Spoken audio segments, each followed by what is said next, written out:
Seskap Teddy ungkap 15.000 hunian korban banjir Sumatera dibangun khusus Danantara. Sekretaris Kabinet, Seskap, Teddy Indrawijaya mengungkapkan, 15.000 hunian untuk korban banjir bandang dan tanah longsor Aceh, Sumatera Utara, Sumut, dan Sumatera Barat, Sumbar, dibangun khusus Badan Pengelola Investasi, BPI, Danantara.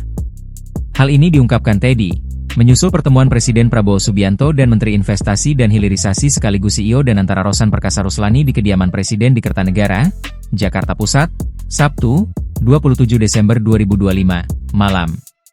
Dalam pertemuan itu, Prabowo memang meminta laporan Rosan terkait pembangunan hunian korban banjir.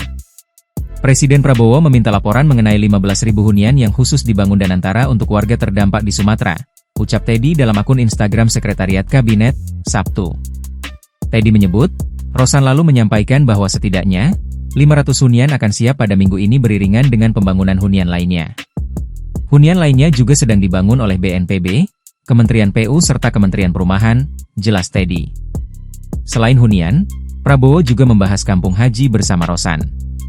Teddy menyebut, atas inisiatif dan diplomasi Prabowo, pemerintah Arab Saudi mendukung penuh program tersebut. Terutama setelah putra mahkota Mohammed bin Salman berkomunikasi melalui telepon dengan Presiden Prabowo pada 8 Desember lalu.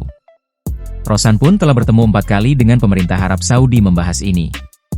Presiden Prabowo menginginkan seluruh jemaah haji Indonesia harus memiliki tempat dan fasilitas penginapan nyaman tersendiri saat melaksanakan ibadah haji dengan lokasi yang cukup dekat dengan Masjidil Haram, tanda Seskap.